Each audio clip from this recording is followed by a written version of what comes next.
지난 3일간 평안하셨습니까? 우리 오늘도 살아계신 주님 앞에 같이 예배드리겠습니다. 우리 먼저 신앙 고백 같이 하겠습니다. 전능하사 천지를 만드신 하나님 아버지를 내가 믿사오며 그 외아들 우리 주 예수 그리스도를 믿사오니 이는 성령으로 잉태하사 동정녀 마리아에게 나시고 본디오 빌라도에게 고난을 받으사 십자가에 못 박혀 죽으시고 장사한 지 사흘 만에 죽은 자 가운데서 다시 살아나시며 하늘에 오르사 전능하신 하나님 우편에 앉아 계시다가 저리로서 산자와 죽은 자를 심판하러 오시리라. 성령을 믿사오며 거룩한 공회와 성도가 서로 교통하는 것과 죄를 사하여 주시는 것과 몸이 다시 사는 것과 영원히 사는 것을 믿사옵나이다. 아멘. 네, 우리 이제 같이 하나님을 찬송하겠습니다.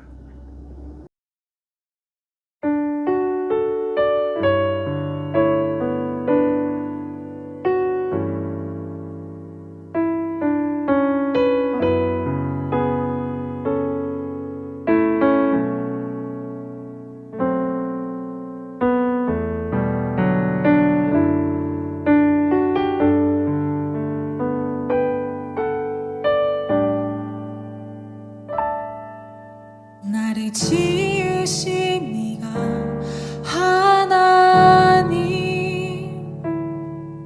나를 부르신 이가 하나님,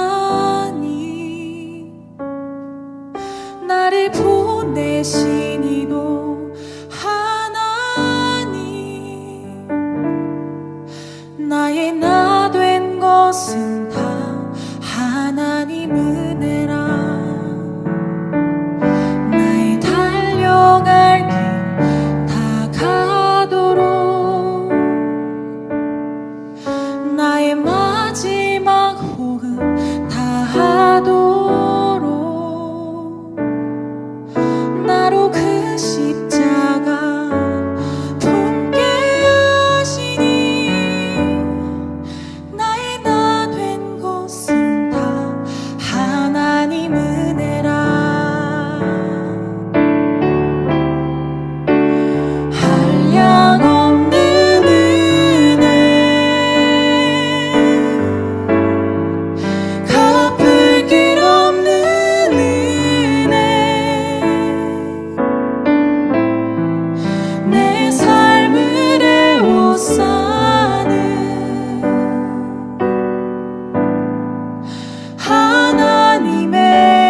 달려갈 길 나가도록 나의 마지막 걸 다하도록 나로 그 십자가 품게 하시니 나의 나 된 것은 다 하나님 은혜라. 한량 없는 은혜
이제 오늘 예배를 위해서 우리 같이 한 마음으로 기도하겠습니다.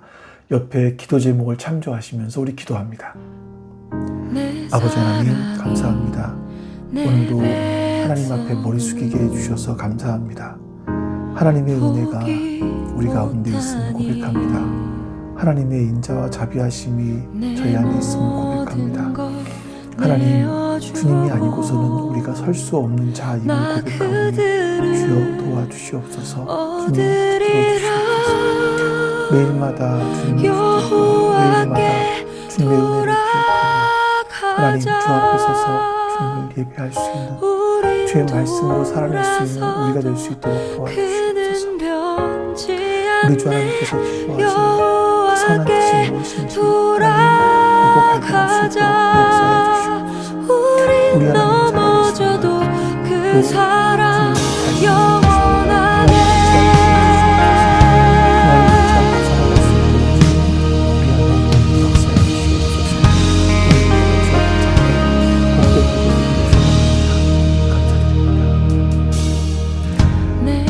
아버지 하나님, 오늘도 주 앞에 이렇게 예배드릴 수 있게 해주셔서 감사합니다.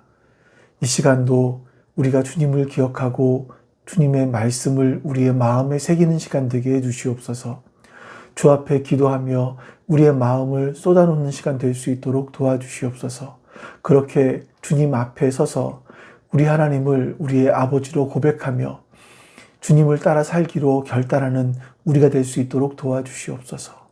주님께서 오늘 예배를 기쁘게 받아주시기를 소망하며 감사드리며 우리 주 예수 그리스도의 이름으로 기도하옵나이다. 아멘. 여러분과 함께 읽을 오늘 말씀은요, 누가복음 17장 22절에서 37절까지입니다. 누가복음 17장 22절에서 37절 말씀 제가 읽겠습니다. 그리고 지자들에게 말씀하셨다. 너희가 인자의 날들 가운데서 단 하루라도 보고 싶어 할 때가 오겠으나 보지 못할 것이다. 사람들이 너희더러 말하기를 보아라 저기에 계신다 또는 보아라 여기에 계신다 할 것이다. 그러나 너희는 따라 나서지도 말고 찾아다니지도 말아라. 마치 번개가 하늘 이 끝에서 번쩍하여 하늘 저 끝까지 비치는 것처럼 인자도 자기의 날에 그러할 것이다. 그러나 그는 먼저 많은 고난을 겪어야 하고 이 세대에게 버림을 받아야 한다.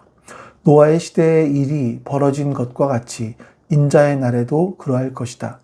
노아가 방주에 들어가는 날까지 사람들은 먹고 마시고 장가가고 시집가고 하였는데 마침내 홍수가 나서 그들을 모두 멸망시켰다.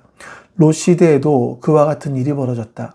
사람들이 먹고 마시고 사고 팔고 나무를 심고 집을 짓고 하였는데 롯이 소돔에서 떠나던 날에 하늘에서 불과 유황이 쏟아져 내려서 그들을 모두 멸망시켰다. 인자가 나타나는 날에도 그러할 것이다. 그날에 지붕 위에 있는 사람은 자기 물건들이 집 안에 있더라도 그것들을 꺼내려고 내려가지 말아라. 또한 들에 있는 사람도 집으로 돌아가지 말아라. 롯의 아내를 기억하여라. 누구든지 자기 목숨을 보존하려고 애쓰는 사람은 잃을 것이요 목숨을 잃는 사람은 보존할 것이다. 내가 너희에게 말한다. 그날 밤에 두 사람이 한 잠자리에 누워 있을 터이나 한 사람은 데려가고 다른 한 사람은 버려둘 것이다. 또 두 여자가 함께 맷돌을 하고 있을 터이나 한 사람은 데려가고 다른 한 사람은 버려둘 것이다. 지아들이 예수께 말하였다. 주님, 어디에서 그런 일이 일어나겠습니까? 예수께서 그들에게 말씀하셨다. 죽음이 있는 곳에는 또한 독수리들이 모여들 것이다. 아멘. 우리는 지난주에 누가복음 17장 20절과 21절 말씀을 통해서 바리새인들이 예수님께 던졌던 질문, 하나님 나라가 어느 때에 임하겠습니까? 이런 질문에 대한 말씀들을 같이 살펴보았었습니다. 바리새인들은 그들의 관심은요, 어느 때, 그러니까 자신들의 눈앞에 그 로마의 압제가 있는데 그 로마의 압제가 끝나고 마치 다윗 때의 영광이 회복되는 그런 정치적인 혁명의 날짜가 언제인지 그거를 알고 싶었던 거죠. 근데 예수님께서는 그들의 기대대로 말씀하시는 것이 아니라 하나님 나라는 볼 수 있게 임하는 것이 아니다. 너희 안에 이미 있다. 이렇게 말씀하셨습니다. 다시 말하면 지금 너희 가운데 있는 예수님, 바로 그분이 하나님 나라이다. 이렇게 말씀하신 거죠. 이것은 여러분 이미 시작된 하나님의 나라입니다. 예수 그리스도를 왕으로 모신 그 마음 속에, 그 영혼 속에, 그리고 예수님의 통치를 받는 공동체 속에 하나님의 나라는 이미 현재 진행형으로 와 있다는 선언인 거죠. 자, 그런데 오늘 본문 22절에는요, 좀 분위기가 바뀝니다. 예수님께서는 바리새인들을 향해서 말씀하시다가 이제는 고개를 돌려서 제자들을 향해서 말씀을 하십니다. 예수님을 따르기로 결단한 제자들에게 주님은 이미 온 나라가 아니라 아직 오지 않은 나라, 즉 완성될 하나님의 나라에 대해서 말씀을 하기 시작하신 겁니다. 자, 그럼 여러분, 예수님께서는 왜 굳이 제자들에게 완성될 하나님의 나라에 대한 말씀을 따로 하셨을까요? 예수님은 바리새인들의 영적인 눈을 뜨게 하는 것이 가장 중요한 문제였지만 제자들에게는요, 앞으로 닥쳐올 그 현실적인 고통, 이것을 이겨낼 수 있는 어떤 예방주사 같은 것이 필요했기 때문인 것 같습니다. 주님이 부활하시고 승천하시고 나면 제자들은 어떤 긴 침묵의 시간을 견뎌야 되죠. 세상은 여전히 악하고 정의는 패배한 것 같은 그런 시대. 하나님께서 침묵하시는 것 같은 그런 시간들을 살아내야만 합니다. 여러분, 이것이 바로 저와 여러분이 있는 바로 그 자리가 아니겠습니까? 우리는 예수님을 믿음으로 구원을 얻었습니다. 우리 안에 이미 하나님 나라가 있습니다. 근데 우리의 눈을 들려서 세상을 바라보기 시작하면 여전히 전쟁이 있고 기근이 있습니다. 불의가 있고 질병이 있습니다. 우리는요, 이미 와 있는 하나님의 나라이지만 아직 완성되지 않은 그 하나님의 나라 사이에 어떤 긴장 속에 어떤 모순된 현실 속에서 살아가고 있는 거죠. 이 현실 속에서 우리가 어떻게 중심을 잡고 살아가야 되는가, 이게 오늘 예수님께서 우리에게 전해주고 계신 그런 말씀인 겁니다. 먼저 22절 말씀을 같이 한번 보도록 하겠습니다. 그리고 제자들에게 말씀하셨다. 너희가 인자의 날들 가운데서 단 하루라도 보고 싶어 할 때가 오겠으나 보지 못할 것이다. 여기서 여러분, 때가 이른다라고 말씀하시잖아요. 이게 예수님께서 승천하신 이후, 다시 말하면 교회의 시작된 그 때를 말씀하시는 거죠. 주님은 이 제자들이 겪게 될 영적 목마름에 대해서 정확히 보고 계십니다. 그래서 사람들이 인자의 날을 하루라도 보려고 한다, 이렇게 말씀하시잖아요. 자, 근데 이건 단순한 주님이 오실 날이 어땠을까라고 하는 단순한 호기심을 말하는 게 아닙니다. 초대교회 성도들이요, 로마의 원형 경기장에서 사자의 밥이 되고요, 이 화형대에서 불타고 있을 때 그들이 가장 갈망하던 게 뭐였겠습니까? 주님, 단 하루만이라도 좋으니 주님이 통치하시는 그 영광의 날을 좀 보게 해 주시옵소서. 이 지긋지긋한 박해가, 그리고 우리의 눈물을 닦아주실 그 날은 언제입니까? 바로 이들의 갈망이 이거였을 겁니다. 또 이건 여러분, 우리의 고백이 아니겠습니까? 믿음을 지키기 위해서 애를 쓰죠. 하지만 세상은 우리를 조롱합니다. 정직하게 살려고 하면 할수록 손해를 보는 것 같죠. 악인들은 떵떵거리면서 살아가는 것 같아요. 이런 현실을 바라볼 때 우리의 영혼 깊은 곳에서 탄식이 나옵니다. 마라나타, 주 예수여 어서 오시옵소서. 주님은 말씀하시는 거죠. 너희가 그날을 간절히 원하겠지만 너희가 원하는 때에 당장 오지는 않을 것이다. 이렇게 말씀하시는 겁니다. 여러분, 이것이 바로 우리 신앙의 현실인 거예요. 하나님은 우리의 시간표대로 움직이지 않으십니다. 그래서 신앙생활은요, 필연적으로 인내를 요구하게 됩니다. 당장 눈에 보이는 증거가 없어도요, 하나님의 약속을 붙들고 버티는 힘, 견디는 힘, 이게 바로 믿음이고 이게 바로 성도의 실력일 겁니다. 자, 근데 여러분, 인간은요, 참 약해요. 우리가 기다리는 시간이 길어지지 않습니까? 또 우리의 삶에서 고난이 좀 깊어지지 않습니까? 그러면 우리의 마음이 조급해집니다. 바로 이 조급함을 틈타서 사탄이 우리를 유혹하는 덫을 놓습니다. 우리 23절 말씀 볼게요. 사람들이 너희더러 말하기를 보아라, 저기에 계신다, 또는 보아라, 여기에 계신다 할 것이다. 그러나 너희는 따라 나서지도 말고 찾아다니지도 말아라.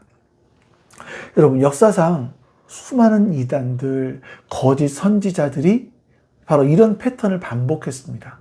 예수님이 재림하셨다. 어느 산에 기도원에 계신다. 특별한 계시를 받은 나에게만 그 비밀을, 나만이 비밀을 알고 있다. 그러니까 이런 사람들이 말하는 게 뭐냐면요, 항상 은밀하죠. 그리고 사람들에게 공포감을 심어줍니다. 이런 걸 무기로 삼는 거예요. 그래서 불안에 떨고 있는 성도들에게 다가와서 여기 구원이 있다, 저기 피난처가 있다 라고 속삭이는 겁니다. 아직도 저의 기억 속에는 1992년 다미선 교회 재림 휴거 소동이 기억이 납니다. 그뿐만이겠습니까? 그때만이 아니라 유튜브를 통해서 퍼지는 각종의 전쟁에 대한 예언들, 종말론적 음모론들, 이런 것들이 계속 나오고 있죠. 자, 이들의 공통점이 뭔가 잘 보세요. 이들의 공통점은요, 특별한 정보는 나만 알고 있다. 그래서 나에게로 와야 살 수 있다. 어떤 이런 폐쇄성인 겁니다. 하지만 주님은 분명하게 말씀하십니다. 따라 나서지도 말고 찾아다니지도 말아라. 자, 이 말씀을 원문에서 보면 추격하지 말아라, 이런 뜻이 그 안에 담겨 있는 겁니다. 사냥꾼이 사냥감을 막 몰아가는 것처럼 그런 헛소문을 쫓아다니지 말라, 이런 겁니다. 자, 왜 그렇습니까? 진짜 주님의 재림은요, 그런 식으로 은밀하게 몇몇 사람들의 그 추종자들만, 그 사람들에게만 알려지는 방식으로 시작되는 것이 아니기 때문에 그래요. 여러분, 우리가 여기저기 귀 기울일 필요도 없고 불안해할 필요도 없습니다. 불안은요, 우리의 영혼을 잠식시킵니다. 주님은 당신의 제자들을 공포로 몰아넣는 그런 분이 아니세요.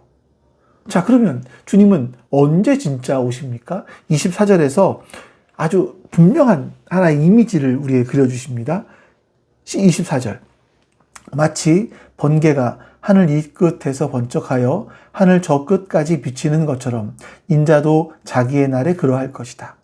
자, 여러분, 번개를 한번 상상해 볼까요? 한밤중에 번개가 칩니다. 그러면 저기 번개가 쳤대라고 하면서 뉴스의 속보 아니면 유튜브에서 나오는 그런 것들을 기다릴 필요가 없습니다. 동쪽 끝에서 서쪽 끝까지 하늘 아래에 있는 모든 사람들이 동시에 그 번개를 목격할 수 있게 되죠. 번개는요, 숨길 수 없습니다. 번개는 예고 없이, 하지만 누구나 알 수 있도록 하늘에서 우리를 찾아옵니다. 이것이 여러분 예수 그리스도의 재림입니다. 주님이 다시 오시는 날, 그 사건은요, 우주적인 사건이 될 거예요. 서울에서도, 아프리카에도, 미국에도 예수님을 믿는 자나 믿지 않는 자나 동시에 주님의 재림하심을 보게 될 것입니다. 그렇기 때문에 여러분, 누군가 재림 예수가 여기 있다 이렇게 말한다면 100% 가짜입니다. 주님은 비밀스럽게 오셔서 사람들을 면접 보는 것처럼 골라내시는 분이 아닙니다. 온 세상이 부인할 수 없도록 영광 중에 마치 번개가 임하는 것처럼 모든 사람이 알 수 있도록 임하실 겁니다. 우리는요, 그런 세상에 소문을 쫓는 사람들이 아닙니다. 우리는 하늘이 열릴 그 나라를 바라보는 사람들입니다. 자, 그런데 여러분, 번개와 같은 영광의 날이 오기 전에 반드시 우리가 거쳐야 될 관문이 하나 있다고 예수님은 말씀하세요. 25절입니다. 그러나 그는 먼저 많은 고난을 겪어야 하고 이 세대에게 버림을 받아야 한다. 제자들은요, 영광을 원했습니다. 하지만 예수님은 이렇게 말씀하십니다. 그러나 그는 먼저. 이 단어에 한번 주목해 보셔야 됩니다. 순서가 있는 거예요. 영광이 먼저가 아닙니다. 고난이 먼저입니다. 예수님이 왕관을 쓰시기 전에 먼저 십자가를 지셔야 하는 겁니다. 여기서 여러분, 예수님은요, 재림의 영광을 말씀하시던 중에 갑자기 자신의 고난과 죽음을 언급하십니다. 왜 그랬을까요? 그건 제자들의 헛된 기대감을 좀 깨트리기 위해서입니다. 그들은요, 고난이 없는 영광, 십자가가 없는 승리, 이런 것들을 꿈꾸고 있었던 것 같아요. 오늘날 우리 마찬가지 아닙니까? 예수님 믿었으니까 복 받기를 원하죠. 예수님 믿었으니까 고난 받기를 싫어합니다. 부활의 영광은 너무나 좋은데 십자가의 죽음을 우리는 외면합니다. 자, 그런데 예수님은 고난을 겪어야 하고 또 버림을 받아야 한다. 이렇게 말씀하십니다. 이 받아야 된다라는 뜻이 뭐냐면 신적인 필연성인 거예요. 그러니까 어쩌다가 실수로 고난을 받는 그런 말씀들이 아니라 하나님의 구원 계획 속에는 반드시 십자가가 있다. 이건 필수 과정이다. 라고 말씀을 하시는 겁니다. 그렇기 때문에 예수님께서 먼저 고난을 겪으시고 예수님께서 이 세대에게 버림을 먼저 받으신 것처럼 예수님을 따르는 제자의 삶에도 고난은 이상한 일이 아니죠. 세상으로부터 거부당하는 것은 이상한 일이 아닙니다. 그것은요, 하나님의 자녀인 우리가 세상에서 환영받기를 기대한다면 사실 그것은 모순인 것 같아요.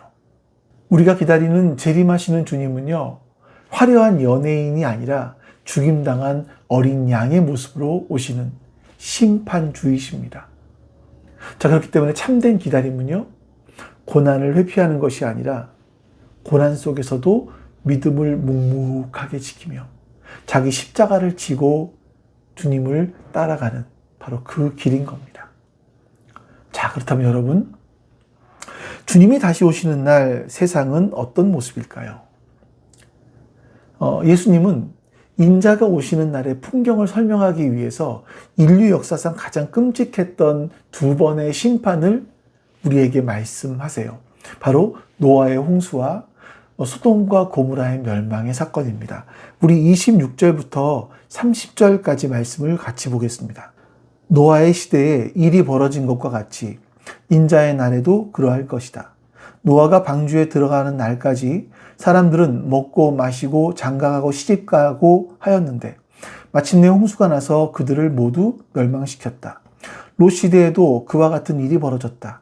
사람들이 먹고 마시고 사고 팔고 나무를 심고 집을 짓고 하였는데 롯이 소돔에서 떠나던 날에 하늘에서 불과 유황이 쏟아져 내려서 그들을 모두 멸망시켰다. 인자가 나타나는 날에도 그러할 것이다. 자, 우리가 여러분, 보통 이 소돔과 고모라 아니면 노아의 시대 이런 때를 생각하면 참 세상이 악했던 때를 많이 생각을 합니다. 소돔과 고모라, 동성연애 이런 것들 많이 생각하지 않습니까? 또 노아 시대, 사람을 막 살아 죽이는 그런 시대 이런 것들을 많이 상상합니다. 저렇게 악한 세상이었으니 하나님이 심판하시는구나 이렇게 생각을 할 수 있겠지만 예수님께서 말씀하시는 심판 직전의 모습은 전혀 다릅니다. 주님께서 말씀하신 죄목들을 다시 한번 보십시오. 사람들은 먹고 마시고 장가가고 시집가고 28절에는 사람들이 먹고 마시고 사고 팔고 나무를 심고 집을 짓고. 근데 여러분 이상하지 않나요? 이게 죄입니까? 결혼해서 가정을 꾸리는 것이 악한 일입니까? 농사를 지었어요. 그래서 곡식을 심고 또 내 집 마련을 하기 위해서 나무를 심고 집을 짓고 이런 것들이 과연 심판받을 짓인가 하는 거죠. 그렇진 않습니다. 이건요, 하나님께서 우리 인간들에게 주신 일상입니다. 우리의 생존을 위해서 필수적인 우리의 활동이라고 말할 수 있습니다. 어떻게 보면요, 우리가 결혼해서 먹고 마시기 위해서 일을 하는 것, 또 가정을 꾸미는 것, 농사를 짓는 것, 내 집 마련을 하는 것, 이거는요, 굉장히 성실하게 인생을 살아가는 사람들의 모습이라고 말할 수 있죠. 자, 근데 예수님 말씀하시는 걸 보십시오. 이렇게 지극히 평범한 일상이 왜 그들을 멸망으로 이끌었다라고 말씀하실까요? 살인, 강도, 음란, 이런 명백한 죄악 목록이 있었지만 예수님은 그걸 언급하지도 않으셨습니다. 대신 너무나 정상적이고 너무나 평화로워 보이는 일상적인 생활들을 말씀하시는 거죠. 자, 여기서 문제가 뭐냐면 그들의 죄는요, 일상의 삶을 살았다는 것에 있는 것이 아니라 일상에 매몰되어서 창조주 하나님을 완전히 잊어버렸다라는 겁니다. 오늘 본문에는 이 부분들이 다 기록되어 있지는 않습니다만 이스라엘 사람들은 노아의 홍수, 또 소돔의 시대 그러면 다 알죠.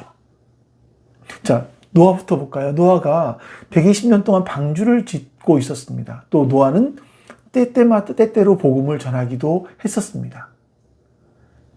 이렇게 120년 동안 산 위에다가 방주를 지으면서 하나님께서 이 땅을 비로 심판하실 것이다 라고 경고를 했음에도 불구하고 그들은 여전히 먹고 마시는 일에 바빴습니다. 자, 롯이 있던 소돔성 역시 마찬가지죠.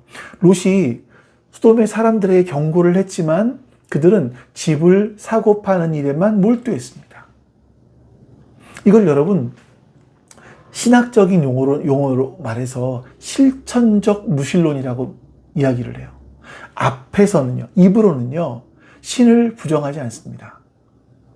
근데 실제 삶에는 너무나 바빠요. 그래서 나의 바쁜 스케줄과 내 여러 가지 관심사 속에 하나님이 들어가실 자리가 없는 거예요. 하나님을 대적해서 멸망하는 것이 아니라 하나님을 무시하고 있기 때문에 멸망을 당한 겁니다. 비슷해요. 저는 살인도 안 했고 도둑질도 안 했습니다 라고 말할 수 있죠. 하지만 주님은 이렇게 물으시는 겁니다. 너는 너무나 바쁘지 않았니? 주식을 하느라, 일을 하느라, 자녀 학원 스케줄을 관리하느라, 노후 대책을 세우느라 나를 한 번도 바라볼 시간이 없지 않았니? 이렇게 물으시는 거예요. 심판의 날은요, 악인들에게만 임하는 것이 아닙니다. 하나님 없이 잘 먹고 잘 살았던 평범한 이웃들에게, 그리고 그렇게 분주한 일상의 한복판에서 날벼락처럼 임하게 될 겁니다. 이것이 주님이 경고하시는 인자의 날, 이 날의 공포라고 말할 수 있습니다. 그럼 여러분, 우리는요, 그 인자의 날에 어떻게 반응을 해야 됩니까? 31절. 그 날에 지붕 위에 있는 사람은 자기 물건들이 집 안에 있더라도 그것들을 꺼내려고 내려가지 말아라. 또한 들에 있는 사람도 집으로 들어가지 말아라. 팔레스타인의 가옥 구조를 보면 지붕이라는 곳은요, 기도하는 곳 또는 휴식을 취하는 장소, 이런 곳이었습니다. 집안에는 가구나 옷가지, 이런 세간살이들이 있었겠죠. 또 밭은요, 생계를 위한 일터라고 말할 수 있습니다. 주님은 마지막 때의 징조가 보이면 집안에 있는 통장 챙기러 가지 말아라. 집안에 있는 보석함 챙기러 가지 말아라. 밭에서 일하다가 겉옷을 가지러 집에 들르지 말아라 라고 말씀하시는 겁니다. 이걸 여러분 문자 그대로만 본다면 짐을 싸지 말라 이런 뜻으로 보이기도 하지만 사실 영적인 의미로 봤을 때는요, 미련이 없는 단절을 말씀하시는 거예요. 결정적인 순간에 우리의 발목을 잡을 수 있는 것은요, 큰 죄가 아닙니다. 내가 평생 모았던 재산, 내가 이루어 놓았던 업적, 내 손때 묻은 물건들, 이렇게 사소하지만 내 애착이 담겨 있는 이런 것들이 구원의 문턱에서 우리를 주저앉게 만든다라는 겁니다. 우리 이런 생각을 해볼까요? 타이타닉호가 침몰을 할 때를 한번 상상해 보죠. 막 구명정에 타야 되는데 그런 급박한 순간인데 선실에 두고 온 보석 상자가 생각나는 거예요. 그래서 나 보석 상자 가지고 올게 라고 하면서 다시 배 안으로 뛰어들어가는 사람이 있다면 여러분은 어떻게 생각하시겠습니까? 어리석다고 말하지 않으시겠습니까? 재림의 순간 우리가 움켜쥐고 있던 세상의 가치들은요, 침몰하는 배의 보석 상자와도 같습니다. 예수님은 이 긴박함을 강조하기 위해서 성경 전체에서 가장 짧지만 가장 강력한 세 단어를 말씀하세요. 32절, 롯의 아내를 기억하라. 창세기 19장에 나오는 롯의 아내를 여러분 기억하시죠? 천사들의 손에 이끌려서 소돔성을 빠져나왔습니다. 구원의 기회를 얻은 거예요. 몸은 이미 안전지대를 향해서 나아가고 있었습니다. 그런데 그녀는 마지막에 금지된 명령을 어기고 뒤를 돌아보죠. 그 순간 그녀는 그 자리에서 굳어서 소금 기둥이 되었다라고 성경은 말씀합니다. 여러분, 뒤를 돌아보는 것이 단순한 호기심 때문이었겠습니까? 아니죠. 그녀의 몸은요, 소돔을 떠났습니다. 하지만 그녀의 마음은 여전히 소돔에 남아 있었기 때문에 그래요.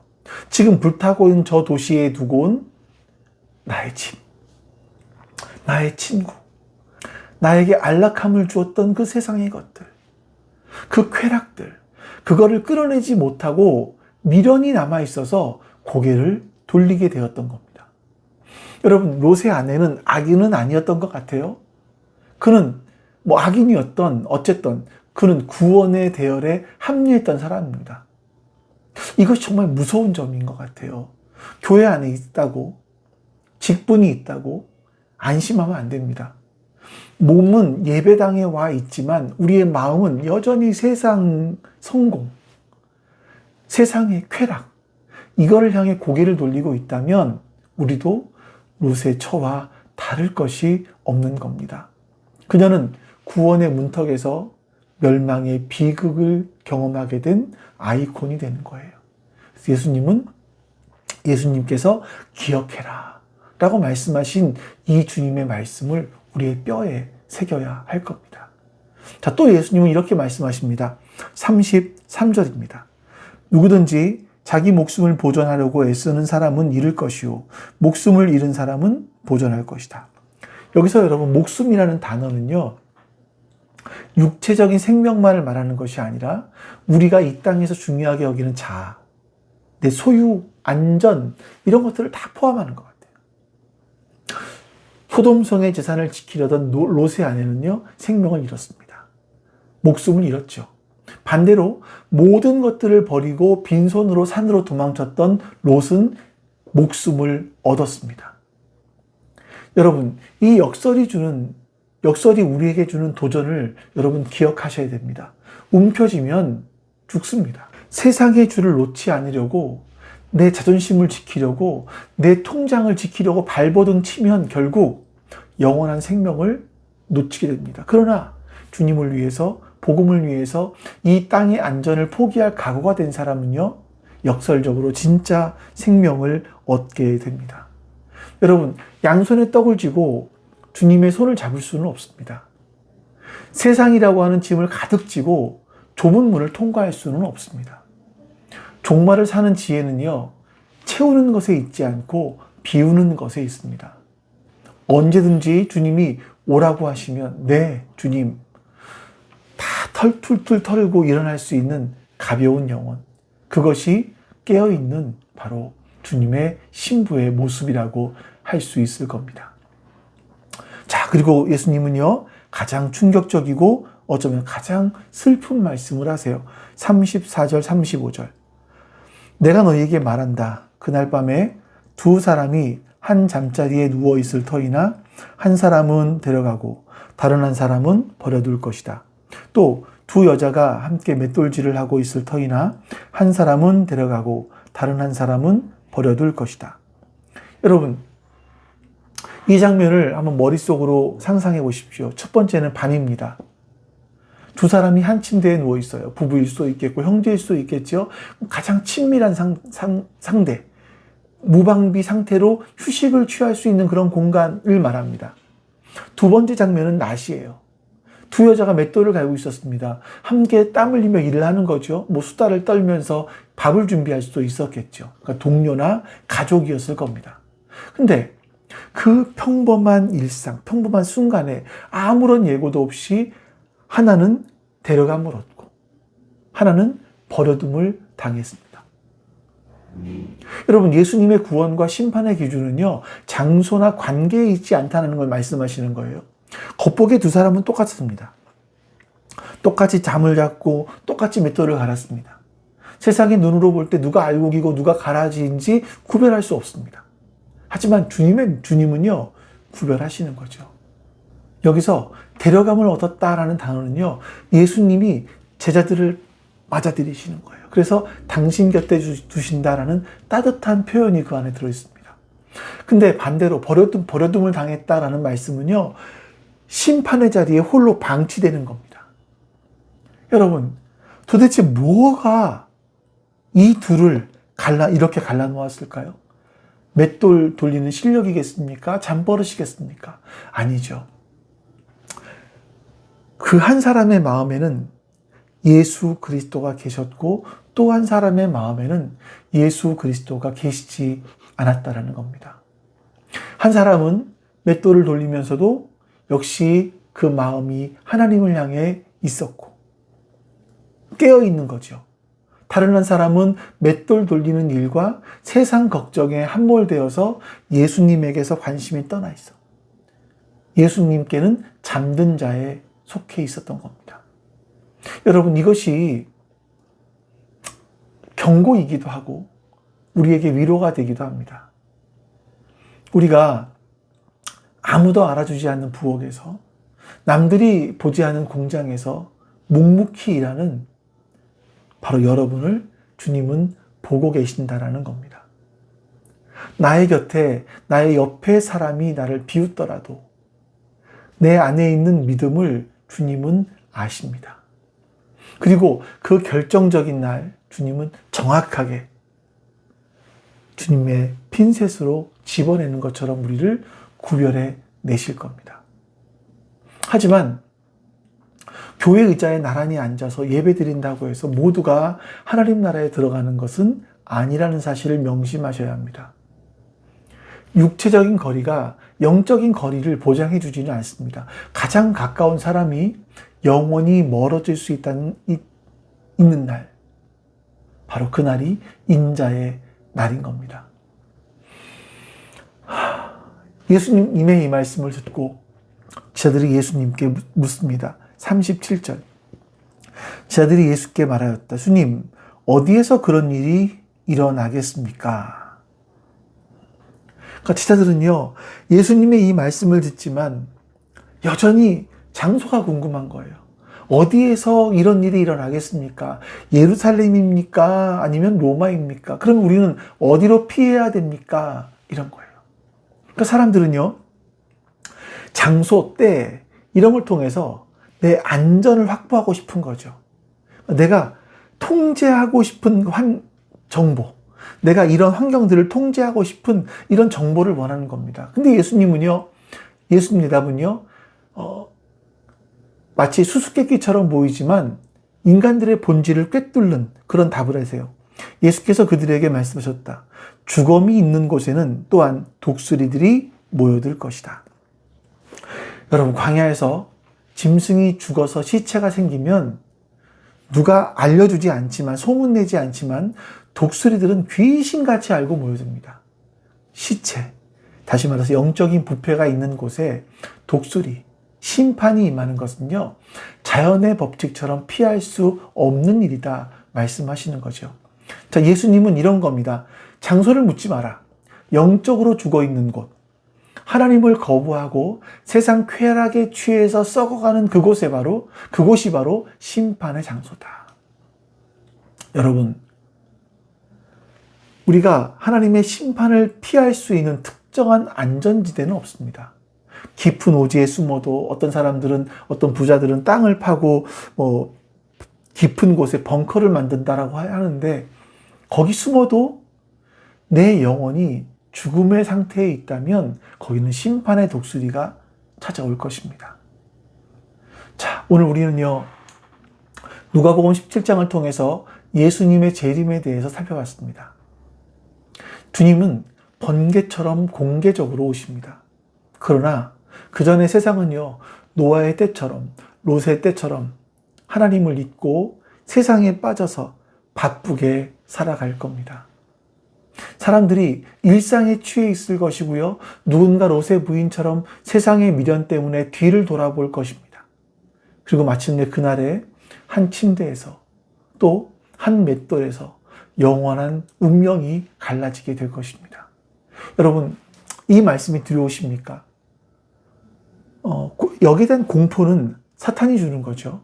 하지만 경각심을 갖게 된다면 그거는 성령님께서 주시는 마음이에요. 예수님께서 이 말씀을 하신 이유는요, 우리가 공포에 떨어라 라고 말씀하시는 것이 아니라 너희가 깨어 있어라, 이것을 위해서 말씀하시는 겁니다. 전쟁의 소문이 들리고 막 경제가 요동치죠. AI 기술이 뭐 인간을 대체한다 라고 얘기를 하고요, 피지컬 AI가 나오고요. 자, 이런 아주 혼란스러운 시대에 우리가 붙잡아야 될 것은 뭐냐면 흔들리지 않는 하나님의 약속입니다. 어떻게 살아야 되죠? 여러분, 주님이 다시 오실 그 날을 소망하십시오. 하지만 여러분들의 일상 속에서 맷돌을 돌리는 것을 멈추지 마십시오. 여러분은 여러분의 삶을 성실히 살아가십시오. 그러나 그 삶, 그 맷돌 돌리는 것이 목적이 되어서는 안 됩니다. 손은 맷돌을 잡고 돌리고 있겠지만 눈은, 우리의 마음은 하나님을 향해 있어야 하는 겁니다. 세상의 화려함이 우리에게 손짓할 때 우리는 롯의 부인을 기억하여라 하시는 이 주님의 말씀을 계속해서 떠올려야만 합니다. 지금 우리 옆에 있는 가족들을 한번 보시기 바랍니다. 그 사람이 버려둠을 당하는 자가 되지 않도록 바로 오늘이 구원할 수 있는 마지막 기회인 것처럼 여러분, 복음을 전하시기 바랍니다. 인자의 날, 이 날은 준비된 신부에게는 가장 기쁜 결혼식과 같은 날일 거예요. 하지만 준비되지 않은 자에게는 가장 끔찍한 장례식과 같은 날이 될 겁니다. 우리 중에 단 한 사람도 뒤를 돌아보다가 버려둠을 당하는 이런 비극의 주인공이 없으시기를 바랍니다. 독수리가 모이는 심판의 자리가 아니라 천사들이 나팔을 부는 영광의 잔치 자리에, 거기서 우리가 다 같이 만날 수 있기를 주님의 이름으로 축원합니다. 우리 이 시간 주님의 가르쳐 주신 기도를 따라서 오늘 말씀을 놓고 기도하겠습니다. 기도합니다.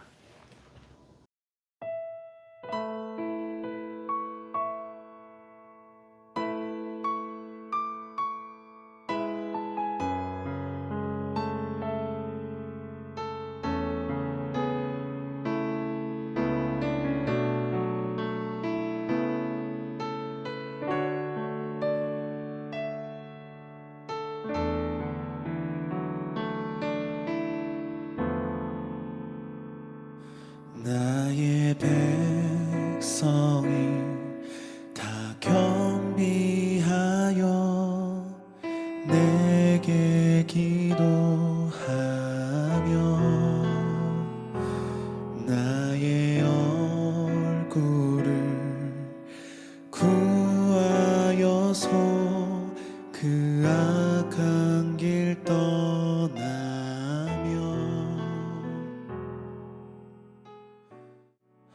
하늘에서 듣고 죄를 사하며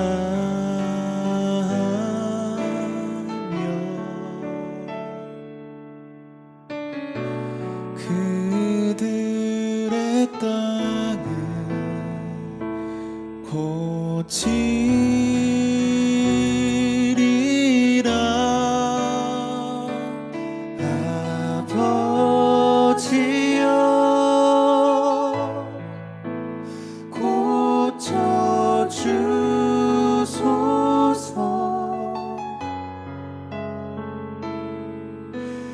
이 나라 주의 것 되게 하소서. 주 하나님 간절히 기도하오니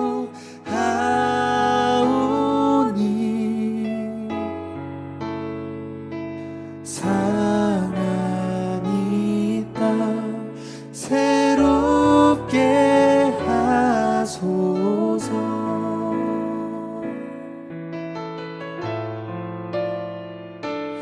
무릎 꿇고 다 겸비하여 주께 기도하리. 주의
아버지 하나님, 우리가 무엇을 바라보고 무엇을 소망하며 살아가고 있는가를 생각해 보게 해주시옵소서. 우리가 큰 죄를 짓고 살아가는 사람들은 아니지만, 그러나 세상에 함몰되어서 이 먹고 사는 것에 시집가고 장가가는 일에, 나무를 심고 집을 짓는 일에 함몰되어서 살아가고 있는 것은 아닌가? 우리 자신을 한번 돌아보게 해주시옵소서.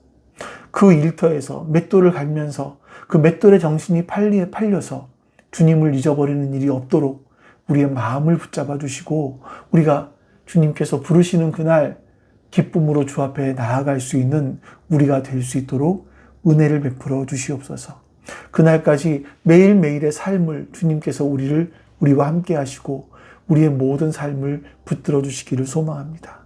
감사드리며 우리 주 예수 그리스도의 이름으로 기도합니다. 아멘. 하늘에 계신 우리 아버지여, 이름이 거룩히 여김을 받으시오며 나라가 임하시오며 뜻이 하늘에서 이루어진 것 같이 땅에서도 이루어지이다. 오늘 우리에게 일용할 양식을 주시옵고, 우리가 우리에게 죄 지은 자를 사하여 준 것 같이 우리 죄를 사하여 주시옵고, 우리를 시험에 들게 하지 마시옵고 다만 악에서 구하시옵소서. 나라와 권세와 영광이 아버지께 영원히 있사옵나이다. 아멘.